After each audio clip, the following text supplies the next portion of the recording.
Relationships are about two people coming together and giving, and everything's supposed to be about the betterment of the unit as a whole. It's very, very common in a lot of relationships that the second something inconveniences one party, they don't want to give. They don't want to play by the rules and, do the thing that's best for, the unit. And this is the thing that I think a lot of people in relationships that are having problems need to ask themselves, okay?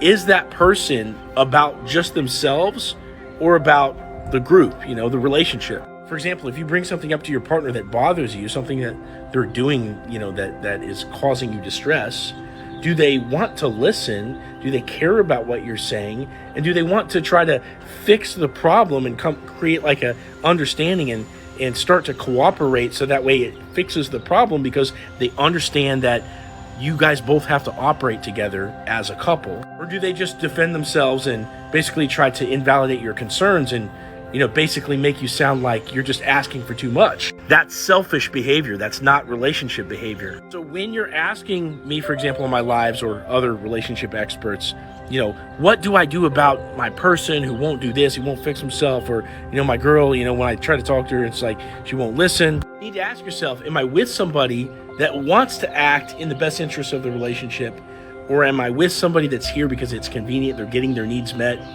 but the buck stops there? That's going to tell you a lot about your future and, how far down this path do you go with this person before calling it quits and moving on to somebody that, is going to be good for you. The last thing I'll say is that, if this is the best person that you've experienced thus far and you're attached to them, you don't want to lose them and all this stuff, you need to understand that earlier on in life, the quality of people that you have access to is diminished compared to the quality of people that you have access to as you better yourself over time. Which means that you're not going to experience the same kind of trauma as you did in earlier stages of life, as you will later on in life, particularly as you date a lot. So if you have to call it quits here, don't worry. You're going to find a better person and your life will get to that place that you want it to get to.